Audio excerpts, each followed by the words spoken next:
pregunta es bien interesante porque hay pastores a los que no les interesa estudiar cómo interpretar la Biblia, la hermenéutica. Yo creo que hablaba con alguien, con un hermano hace un momento, un poquito largo, pero hace un momento. Nosotros como latinoamericanos somos muy dados al facilismo, ¿sí?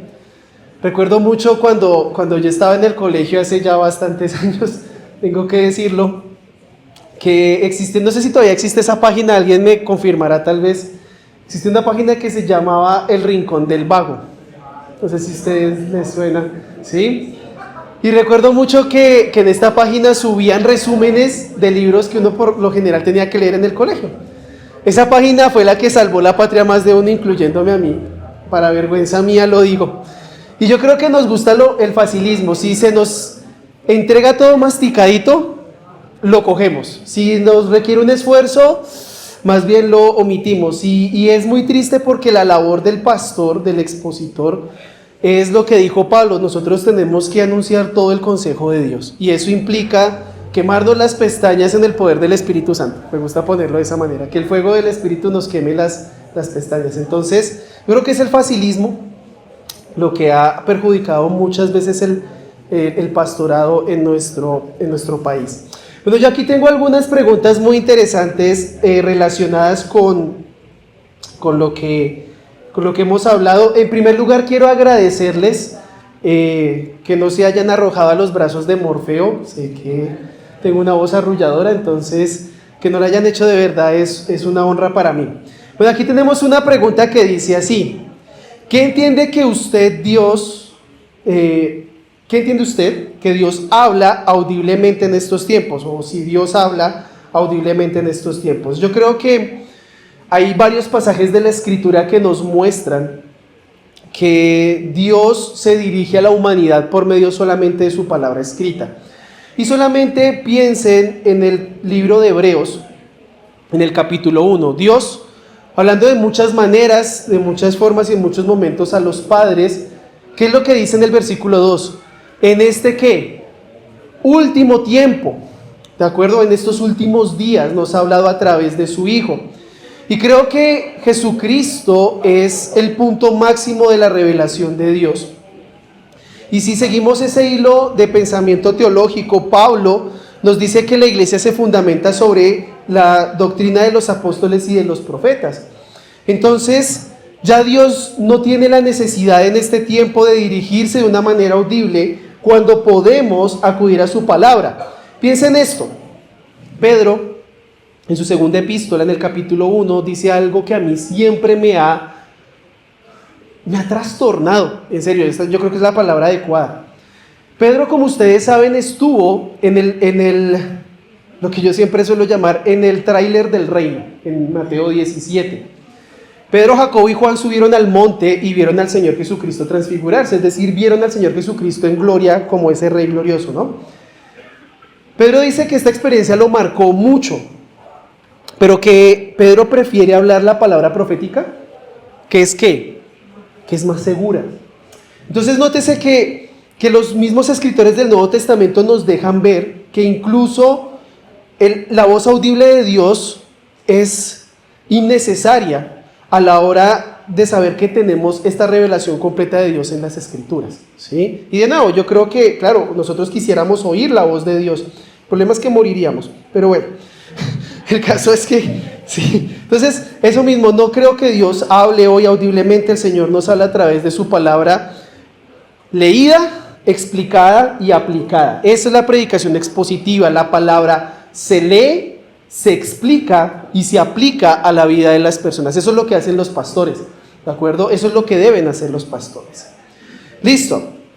¿Cómo cree que Dios le habla al creyente por medio de su palabra? Aquí es donde quiero hacer algo que es como una conclusión a todo lo que hemos venido estudiando.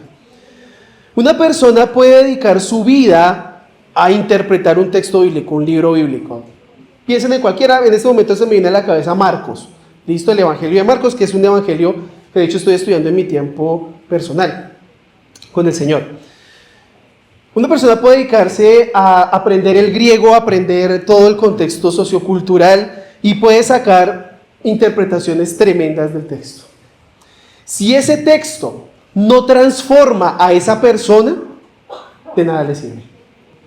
Simplemente va a salir con su cabeza llena, pero va a salir con su corazón completamente vacío. ¿Cómo Dios habla al creyente? Cuando el creyente lee el texto, lo explica, pero también lo aplica. ¿De acuerdo? Hablamos del Evangelio de Marcos y pensemos en Marcos 1, 14 y 15. ¿Qué fue lo que dijo el Señor Jesucristo en Marcos 1, 14 y 15? El tiempo se ha cumplido, el reino se ha acercado.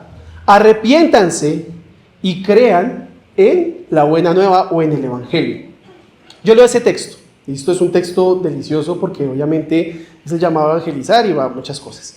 Yo leo ese texto y me dice que con la venida de Cristo el reino se ha acercado. ¿De acuerdo? Ese concepto del reino, esa expectativa del reino se acerca porque el rey está presente, ¿no es cierto? Pero al mismo tiempo hay un llamado. Arrepiéntanse y crean en el Evangelio. Listo, ya hice todo, digamos que hice todo el análisis, hice el análisis de las palabras, veo cómo están relacionadas, su gramática, su historia. Ahora ese texto, ¿cómo me afecta a mí? Yo como creyente me tengo que arrepentir todos los días de mi pecado. Tengo que poner siempre mis ojos en Cristo por fe para mantenerme en Él. A pesar de que mi salvación está segura, nótese que el Evangelio afecta día tras día al creyente.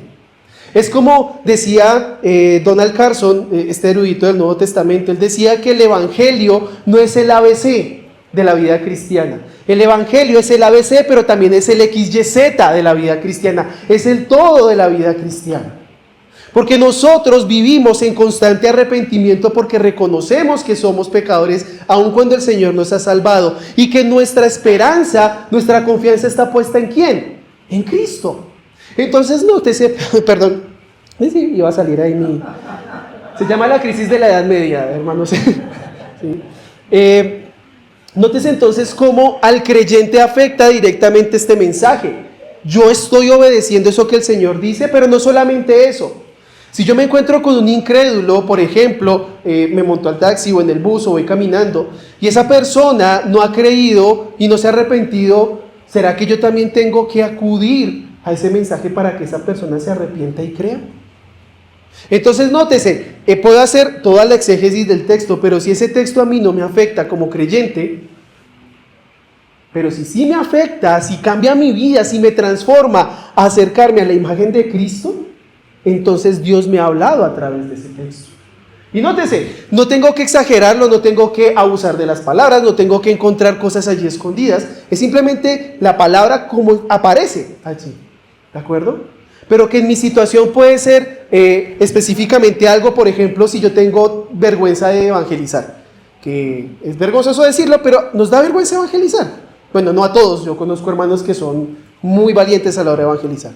Pero si la proclamación de Cristo fue así, ¿cómo tiene que ser mi proclamación? ¿Sí? Si por ejemplo, cuando yo predico el Evangelio solamente hablo del arrepentimiento, pero no de la fe, este texto me está invitando a que tengo que incluir esos dos aspectos en la predicación del Evangelio. Fíjense que hay muchas maneras de aplicar un mismo texto, un mismo significado allí. Y es allí entonces cuando Dios habla al creyente. Listo. Siguiente pregunta. No sé si, espero que se haya quedado respondida. Espero que sí. Listo, dice así. ¿Cómo cree que Dios hace una promesa al creyente por medio de su palabra? Qué pregunta maravillosa. Esta pregunta es fantástica. Gracias por esta pregunta. ¿Cómo hace Dios promesas al creyente? Esta persona es de los míos. Sí. Cuando digo de los míos es porque hemos vivido tal vez ciertas situaciones en ciertas iglesias o pseudo iglesias, ¿no es cierto? El Señor te dice X y Y. Les voy a contar una historia. Una persona cercana de hace muchos años tuvo una mujer en un matrimonio, quedó embarazada. Esta mujer tuvo su hijo, pero su hijo nació con un defecto congénito por el cual el niño perdió la vida como 3 semanas después de haber nacido.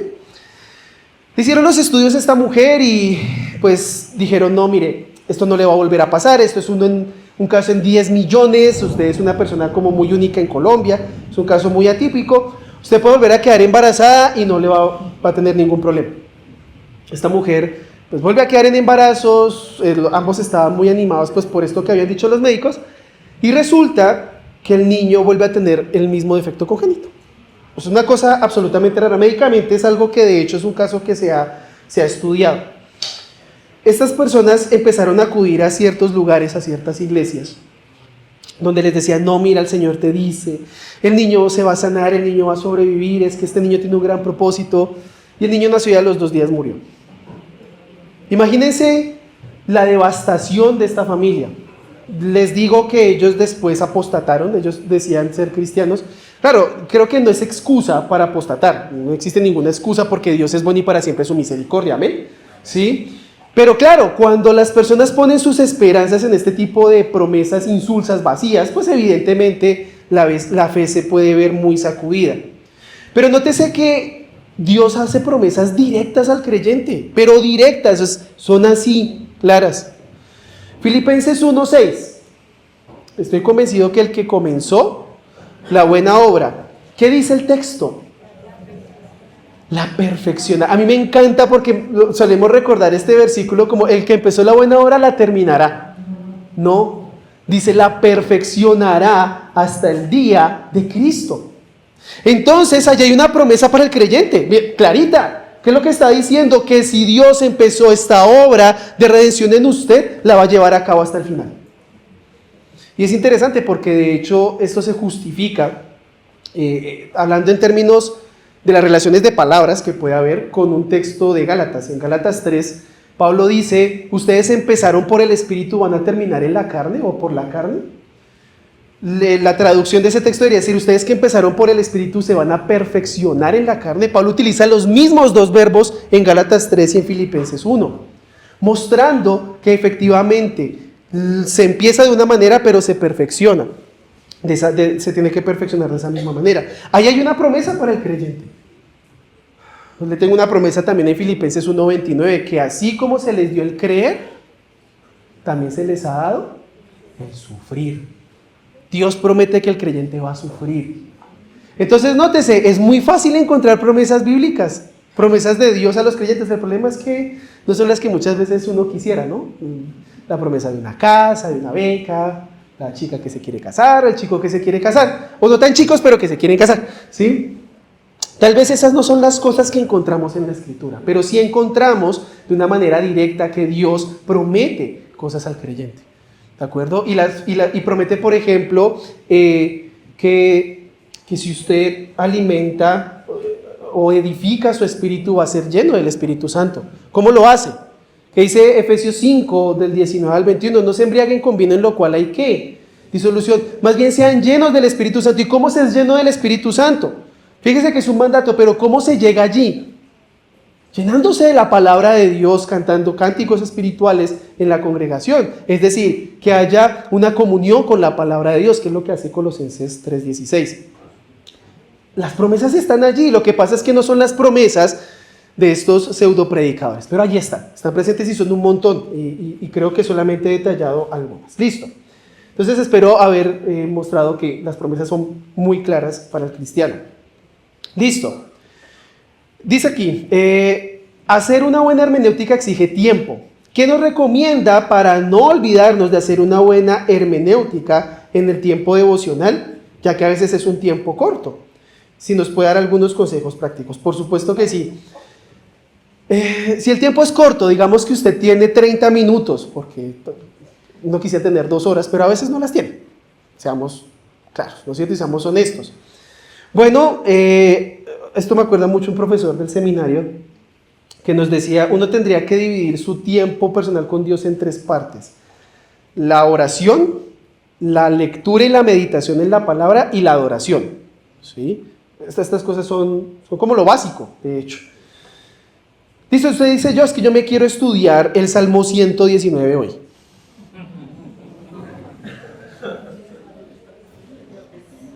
¿Sí? ¿Está bien? Si tiene unas 48 horas ese día para hacerlo, yo creo que podría empezar con la primera sección del Salmo 119. Escoja un versículo. ¿Sí? Voy a volver a tomar el ejemplo de Marcos, ¿listo? Y les voy a hablar un poco, no quiero No quiero que ustedes piensen que estoy poniéndome como ejemplo, sino quiero compartirles un poco cómo yo lo hago. Claro, de pronto yo trato de dedicar un poco más de tiempo que 30 minutos, procuro hacerlo, a veces lo logro, a veces no, el sueño es fuerte en mí, ¿sí? Pero por ejemplo yo tomo el texto de Marcos, ¿listo? Marcos 1, tengo Marcos 1, 14 y 15. En mi caso, que he tenido el privilegio de aprender el idioma griego, lo estudio en el idioma griego, pero si no es así, está en el español, ¿no es cierto? Pero entonces no tomo Marcos 14 y 15 aislados, ¿sí? La hermana tiene una bufanda muy bonita, de hecho. ¿La podría mostrar, por favor, a todos? Es que quiero colocar un ejemplo con ella. Es un bonito chal, ¿no es cierto? Es un color, a mí me encanta el verde, por eso digo que es bonito, ¿sí? Coja ese chal. Quítele un hilo, hermana. ¿Qué pasa con el chal? Se arruina, ¿no es cierto? Pero al mismo tiempo se arruina todo el chal. ¿Pero qué hace con ese hilo solo? Nada. Entonces, si usted toma un texto y lo saca de su contexto, arruina tanto el contexto como el texto. Entonces, si usted va a leer Marcos 1, 14 y 15, tómese el tiempo tal vez de leer todo el capítulo 1. ¿Listo? Son 42 versículos, si más no me equivoco, pero igual, tómese el tiempo de hacerlo. Y cuando usted ya tenga como una imagen clara de qué es lo que dice todo el contexto, todo lo que rodea ese pasaje que usted quiere estudiar, empiece a sacar los principios que están en ese texto. Por ejemplo, el Señor dice, el reino de los cielos se ha acercado. Bueno, se ha acercado, no es que esté aquí, pero entonces se ha acercado. Esa es una buena observación, ¿no es cierto? El tiempo se ha cumplido. Bueno, ¿a qué tiempo estará haciendo referencia? Es una buena pregunta que hacerle al texto. Dice allí, arrepiéntanse. ¿Eso es una sugerencia o es una afirmación o es un mandato? Bueno, es un mandato, entonces Él está ordenando algo. ¿Crean en qué? En el Evangelio. Bueno, ¿por qué entonces Jesús habla del Evangelio en este momento? Y empiezan a hacer observaciones acerca del texto. Fíjense que no hay que ser un filólogo experto, entonces vamos a hablar del pluscuamperfecto como lo hablamos ahorita, el indicativo, de la tercera persona, no hay necesidad. Es simplemente ver las palabras que están allí, cómo se relacionan entre sí. Y fíjense que la interpretación empieza a brincar. Salta a los ojos, empieza a saltar del texto. Entonces si me dice, bueno, arrepiéntanse, está mandando algo. ¿Por qué manda arrepentirse? Es una buena pregunta que podemos hacerle al texto, ¿no es cierto? Y así sucesivamente. Y nótese, en este ejercicio se pueden demorar 15 minutos. Ahora, ¿cómo esas observaciones, cómo esas preguntas, cómo esas afirmaciones que veo en el texto afectan mi vida? Bueno, ore y pídale al Señor y dígale, Señor, por favor, muéstrame cómo esto empieza a afectar mi vida. Y estoy seguro que el Espíritu Santo empieza a sacar.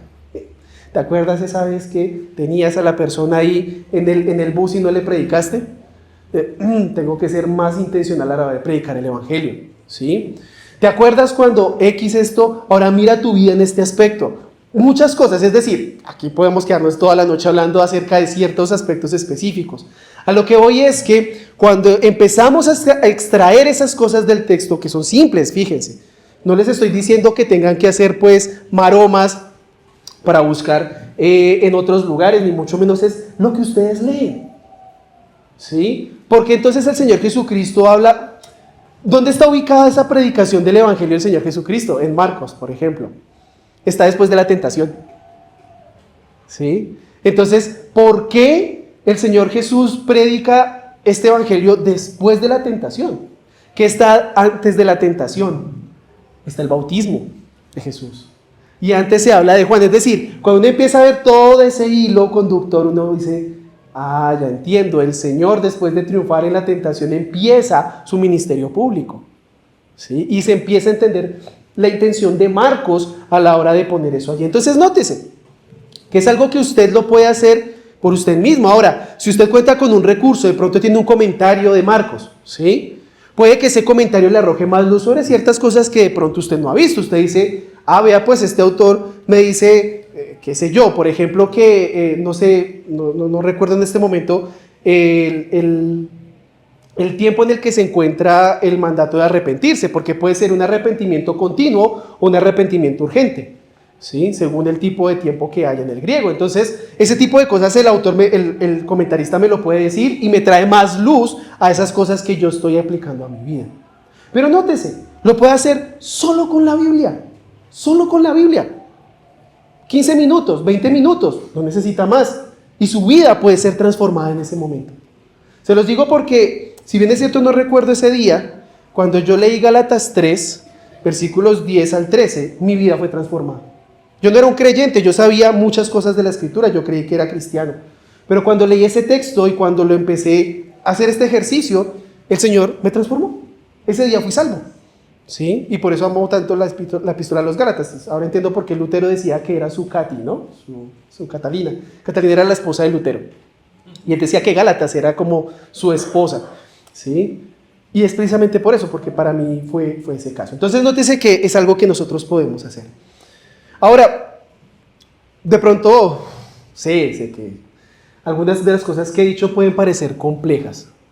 Usted dirá, no, pero pues bueno, este hombre ha estudiado, de pronto para él pueden ser fáciles, pero yo que soy madre, tengo mis hijos, o yo que trabajo de 8 a 5, pues es muy diferente. No, no es diferente.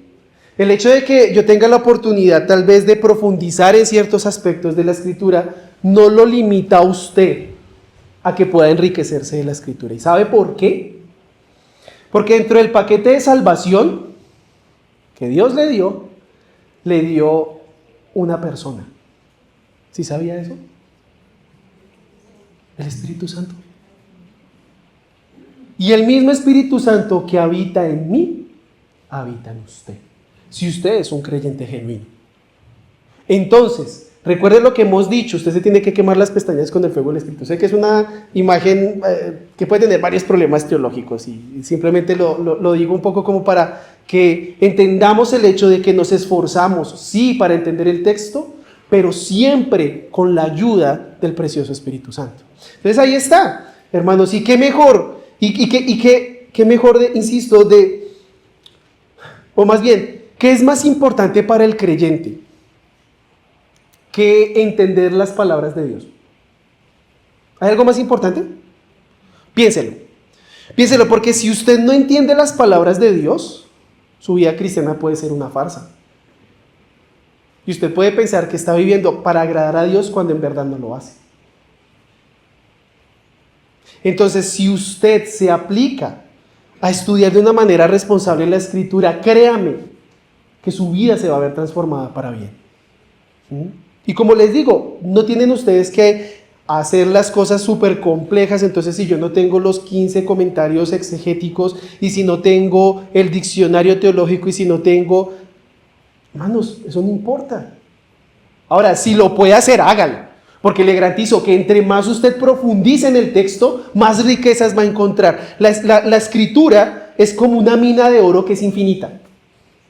Cuando usted cree haberlo visto todo, llega otro y empieza a mostrarle verdades que usted ni por la cabeza se le habían pasado. Qué bonito es saber que nunca vamos a agotar ni siquiera un solo versículo de la Escritura en toda nuestra vida, por más eruditos que seamos. Qué bendición, qué lección de humildad tan hermosa, hermanos. Pero esto nos insta a que podemos progresar más y más. Entonces, nótese, lo podemos hacer. ¿Listo? Entonces, es algo que usted puede hacer en su tiempo devocional. Tuve un profesor, Víctor, creo que también recordará, alguien que nos decía, no debéis llamar este tiempo devocional, porque bueno, tenía algunas razones. Entonces, San David Robles, sé que no sé, nos dijo esto. Y nosotros ahora llamamos el tiempo de adoración personal, ¿sí? Tenía sus razones y siempre molestamos con eso, pero un gran profesor, un gran maestro, ojalá algún día ustedes puedan tenerlo acá en la conferencia. Es un maestro excepcional, un predicador de esos que me le quito el sombrero. Bueno, tenemos otra pregunta muy interesante. ¿Cómo podemos interpretar los textos del Nuevo Testamento donde encontramos mandamientos que están relacionados con elementos culturales de la época? Excelente pregunta. Porque claro, si nosotros pensamos en ciertas costumbres hoy, son muy distintas a las costumbres del tiempo grecorromano del primer siglo después de Cristo, evidentemente. Y yo creo que aquí es donde tenemos que tender puentes entre el contexto original y nuestro contexto. Pensemos, por ejemplo, agradezco esta ilustración a Benjamin. Pensemos, por ejemplo, cuando se habla del decoro de las mujeres en la Biblia, ¿cierto? El apóstol Pedro habla acerca de cómo se tiene que vestir la mujer. no con oro ni con peinados ostentosos, sino con ¿qué? Con buenas obras, ¿no es cierto? Claro, porque si nosotros pensamos que en ese tiempo la forma de mostrarse, digámoslo así, de exhibirse de las mujeres era a través del oro, los peinados ostentosos y demás. Pero si lo traducimos al contexto colombiano, evidentemente las mujeres se muestran de otra manera. Lo de los peinados ostentosos puede que alguna lo haga, pero no es tan común, ¿no es cierto? La mujer lo que suele hacer hoy, ¿qué es? Tratar de mostrar su cuerpo, ¿sí? Entonces, lo que vemos nosotros es que, si bien es cierto, esa instrucción acerca de cómo debe vestir la mujer podría cambiar en términos culturales, el principio que subyace es el mismo.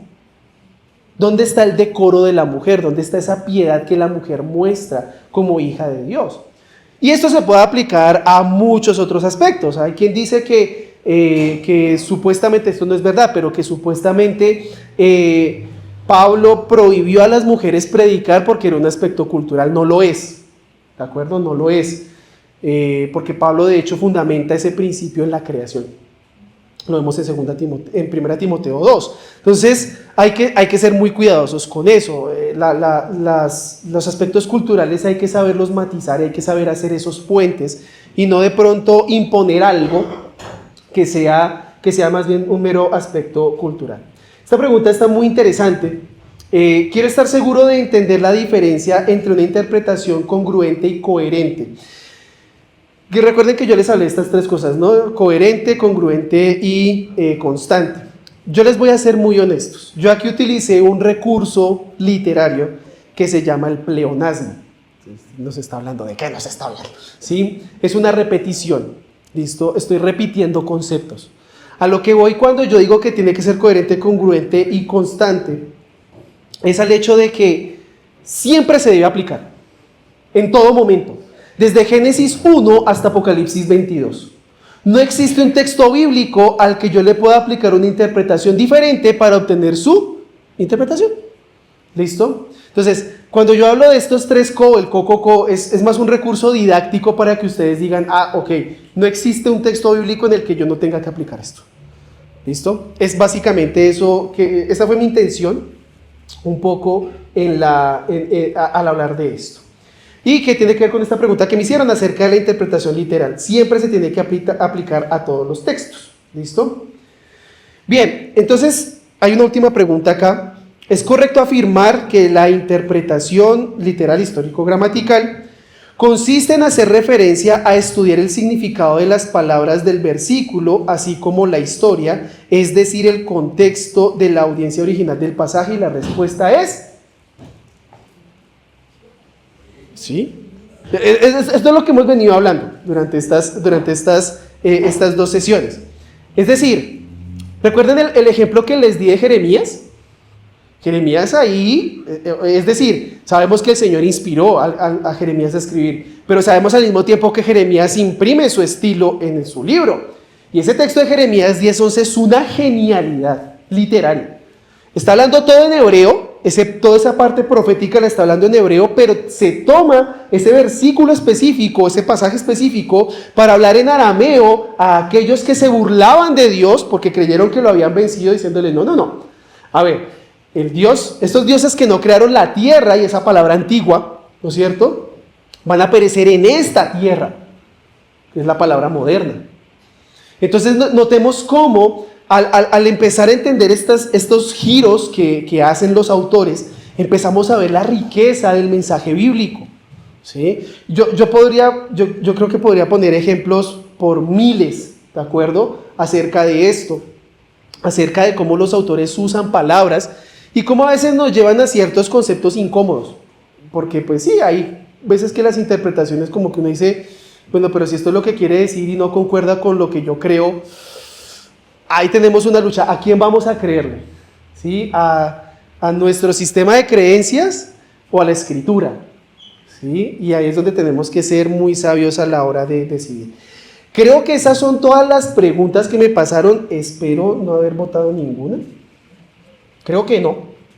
¿Listo?